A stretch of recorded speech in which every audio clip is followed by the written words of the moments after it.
Hey Reddit, what do you want to confess? I was the one who said yes. No one else knew, not my parents, not his friends, not even the hospice nurses. Just me. And him. And the silence between us in that dim, antiseptic room that smelled like rubbing alcohol and fading hope. My younger brother Caleb had always been the wild one, track star, adrenaline junkie, the kind of guy who jumped out of planes for fun and once swam across a frozen lake just to win a bet. So when he started tripping over his own feet at 29, we all thought it was just another sports injury. A bad fall. A sprain. Nothing serious. It took 3 neurologists to get the word out of someone's mouth. ALS. Lou Gehrig's disease. Irreversible. Aggressive. Fatal. Within a year, he couldn't feed himself. Within 18 months, he couldn't talk without a machine. And somewhere between there, he pulled me aside with those eyes that still had a storm in them and typed out 4 words on his tablet. I want out early. I thought it was a joke at first. I laughed. He didn't. He just looked at me until I stopped laughing. Then he wrote more. I want you to help me die before it gets worse. I didn't answer. I went outside. I vomited in the bushes. He asked again the next week. Then the week after that. He was calm about it. Not suicidal. Not desperate. Just decided. Caleb never wanted to be a head on a pillow kind of person. He used to say he'd rather burn out than fade out. It was legal in our state. We had death with dignity laws. But you needed 2 doctors and a 6-month life expectancy. And you had to be of sound mind and able to self-administer. By the time he got his diagnosis, that clock was already ticking. He qualified. But the self-administer part? That window was closing. Fast. So I became his designated witness, his support person. I sat in the sterile exam room while 2 doctors asked him the same questions 10 different ways to confirm he really understood what he was asking for. And when they approved it, they gave us a little white paper bag like we were picking up allergy meds. Inside, a cocktail of powdered barbiturates in a vial, plus instructions for mixing it into a sweet liquid. It had to be consumed in one go. No vomiting or it might not work. He waited 3 more months. His body shriveled into something I barely recognized. The nurses kept giving us false hope. He's still eating, that's a good sign, they'd say. As if we didn't know it was just muscle memory. He couldn't feel his hands. Could barely blink. Then, one Sunday afternoon, he looked at me and nodded. Once. Today. And I said okay. He made me promise we wouldn't make it dramatic. So I kept the room dark. Drew the blinds. Turned off the beeping machines. Just him, me, and an old playlist of classic rock that he used to blast from his busted Subaru speakers back in high school. Tom Petty. Aerosmith. Springsteen. The sound was tinny from my phone speaker, but it was something. I mixed the powder into a cup of chocolate Ensure, his only meal for the last few months. I stirred it until the bitter graininess dissolved, hands shaking so hard I spilled a little. He watched me, lips pressed tight, but didn't say a word. Couldn't. I brought it to him and held the straw to his lips. He sipped slowly. Paused. Then more. Until it was gone. And then he looked at me, no panic, no tears. Just peace. 15 minutes later, his breathing slowed.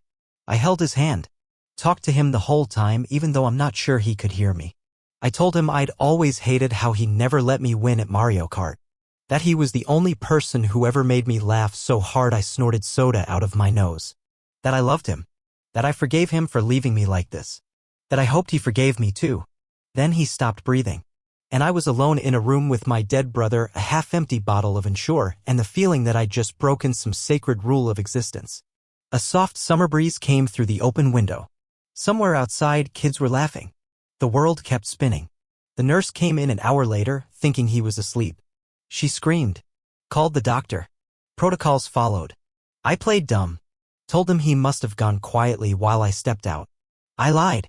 I lied so hard my throat burned. Only the doctors knew he had the prescription. It was all legal. But no one else knew when it would happen. That's how he wanted it. Quiet. Private. The funeral was small. Our parents sobbed like children. I couldn't cry. Not a drop. Just nodded as people said he was so brave and he fought so hard. No one said he chose to go. No one but me knew. That night I drove to the beach where we used to skip rocks. Sat on the hood of my car, cracked a beer, and screamed into the ocean. And now I'm here, writing this. Because I still don't know if I did the right thing. He was suffering. He begged for it. He had dignity, control, choice. But I still see his face in my dreams. Still hear that final exhale like a door closing forever. I was the one who said yes. And I'll carry that weight for the rest of my life. I didn't mean for it to go that far. It started in the most innocent way, an old woman, a misunderstanding, and my broke 21-year-old self standing in the checkout line at a Rite Aid. She was behind me. Small, hunched, silver curls that trembled slightly when she moved. She dropped her wallet and I bent to pick it up. When I handed it back, she looked at me with the kind of shock you only see in movies. Like she'd just seen a ghost. "Anthony," she whispered. I blinked. "Sorry?" She started crying. Right there. Right in front of the deodorant aisle. I thought you were gone forever," she said. "You're my son. You're my Anthony." I should have told her the truth. That my name was Kyle, that I worked at a tire shop and lived in a roach-infested studio off Riverside. But something in her face, a mixture of joy, grief, desperation, froze me. It was the loneliest expression I'd ever seen. I opened my mouth to correct her. But the cashier called out next, and I just didn't. She insisted on paying for my stuff. Then asked if I'd sit with her for coffee. I tried to say no, I really did. But she looked so happy. I didn't have the heart. That first coffee turned into a weekly tradition. Then I was helping her with groceries. Fixing her radiator. She told me stories about the son she gave up when she was just 17. A closed adoption. No records. No real hope of ever finding him. "He'd be about your age now," she said once. "Maybe a little older. Dark hair. Brown eyes. A little scar above his lip. I do have brown eyes. And I got that scar skateboarding when I was a kid. Coincidence, sure. But Gloria, her name was Gloria, saw signs. She saw destiny. And I let her. The lie was tiny at first. I didn't say I was her son. I just didn't say I wasn't. But the silence became a story. Her story. And eventually mine. She invited me to Thanksgiving. Introduced me to her friends as my boy Anthony. I played along. It felt nice. Safer than I expected. For the first time, someone looked at me like I mattered. Like I was wanted. She started writing me into her will. Gave me a key to her house. Opened a savings account in both our names. I told myself I'd come clean. That I'd fix it all later. But later stretched into 6 years. 6 years of Sunday dinners. Of stories I memorized like lines in a play. Of calling her mom and meaning it, maybe not in blood, but in something deeper. Then she died. And everything unraveled. Gloria passed away on a Wednesday morning. She was watering the geraniums on her porch when her heart gave out. A neighbor found her slumped in the chair with the hose still trickling onto the cement. Peaceful, they said. Quick. No pain. But I felt it.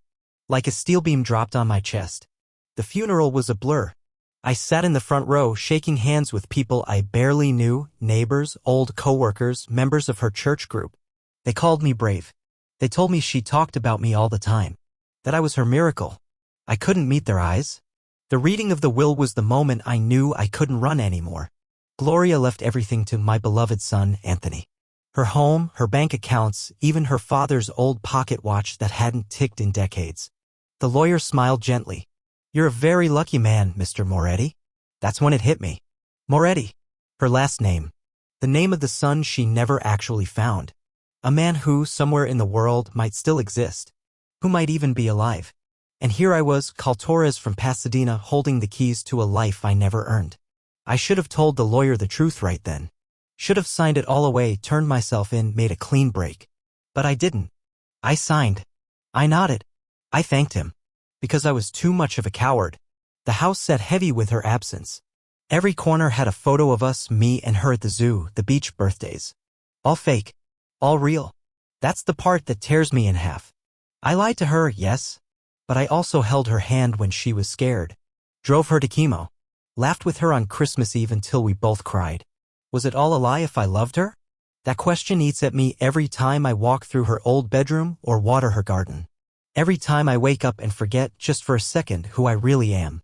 I've never touched the inheritance. Not a dollar. I live in her house, yes, but I scrub floors, repair fences, volunteer at the church she loved.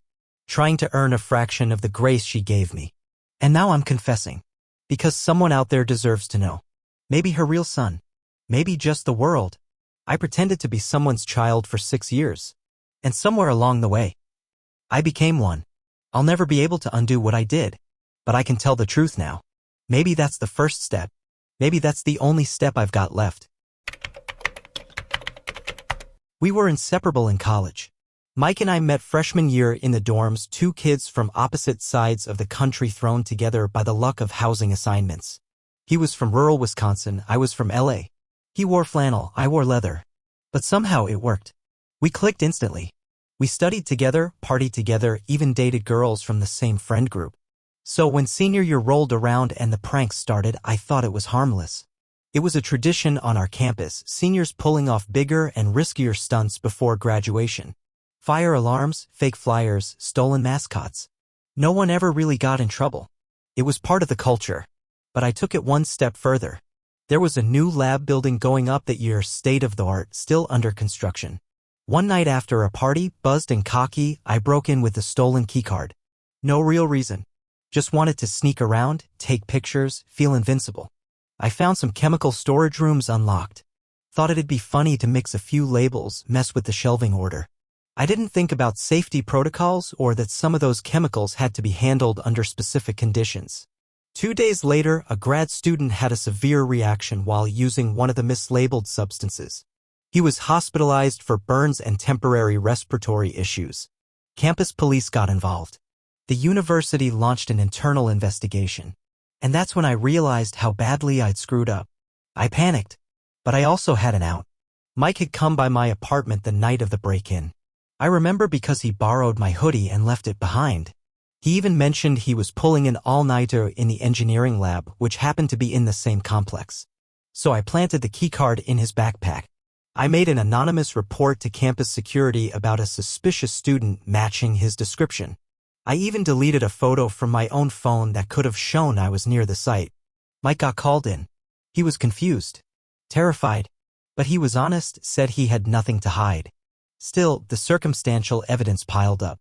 They suspended him pending review. And I stood there, watching it all unfold, pretending to be the supportive friend. The loyal one. Inside, I was rotting. Mike never got officially expelled, but he might as well have. The university wrapped their investigation after a month, citing inconclusive results. But by then, the damage was done. His reputation was trashed. The department pulled his research funding. He lost his internship offer. His advisor stopped returning emails. He moved back to Wisconsin quietly halfway through the semester. Told everyone he needed a mental reset. I helped him pack. Held his damn boxes like the world's most loyal friend. I've tried to justify it 1,000 ways since then. Told myself he'd bounce back. That maybe they would have pinned it on someone else if I hadn't acted first. That I was just protecting my future. But every excuse rings hollow. I graduated with honors. Landed a consulting job right out of school. Bought a condo before I turned 25. From the outside, I looked like a model success story. And yet every win felt like stealing.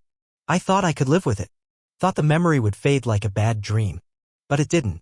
Every time I opened LinkedIn and saw his profile stagnant, every time I drove past a university lab or saw an old friend, I'd hear that silence. That awful silence from the day he looked at me and said, "You believe me, right?"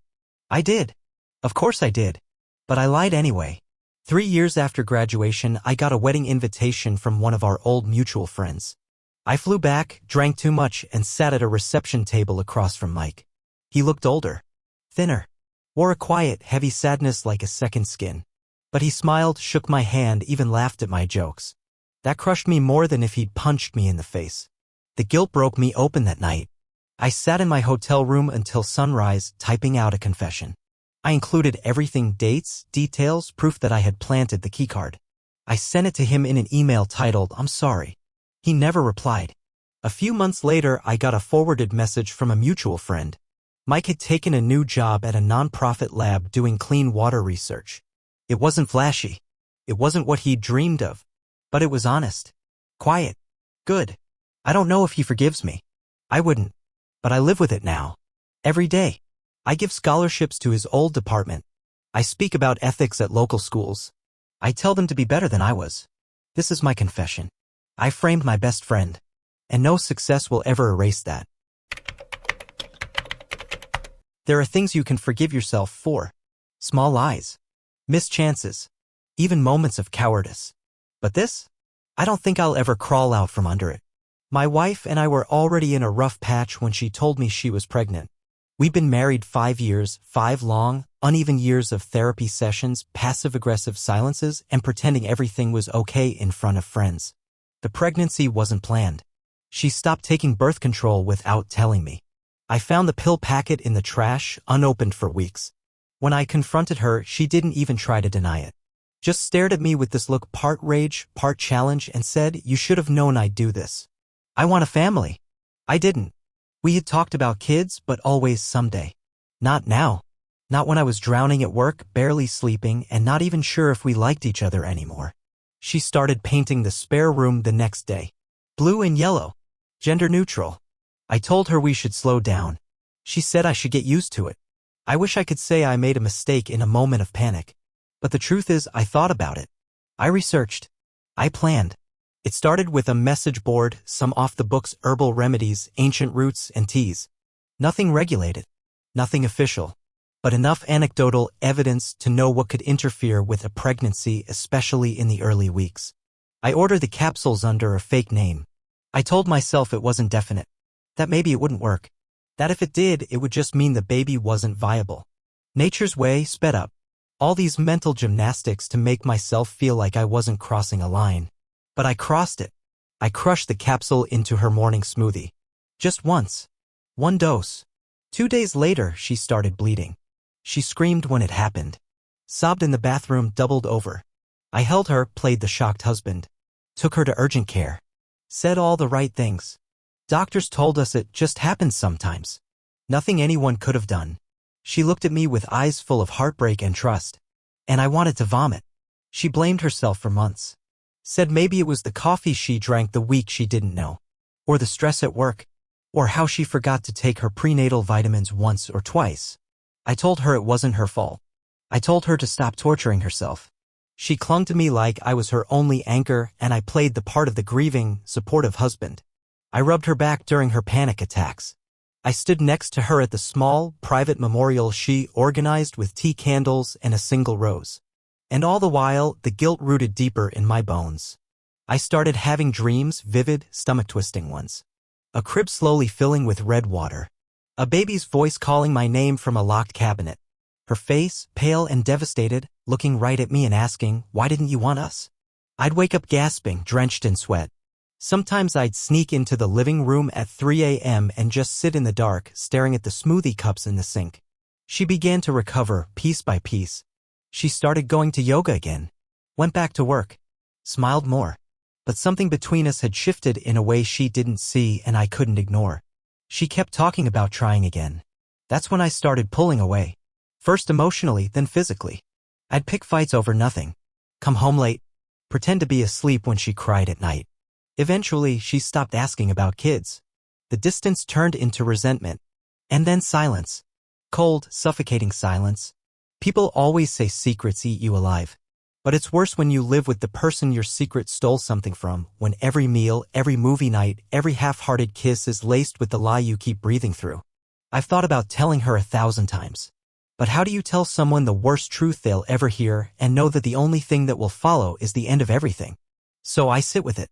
And that's why I'm writing this here. Because I need the world to know even if she never does. My wife thinks her miscarriage was natural. But I caused it. And I'll carry that silent scream with me to the grave. It happened 5 years ago on a Tuesday night. The kind of night where the streetlights buzz a little louder than usual and your gut tells you something's about to go wrong. I was walking home from the bar with my then-girlfriend, Becca. We'd had a minor argument earlier, something about how I never wanted to post pictures with her. Stupid stuff. But by the time we left, we were laughing again. Tipsy. Holding hands.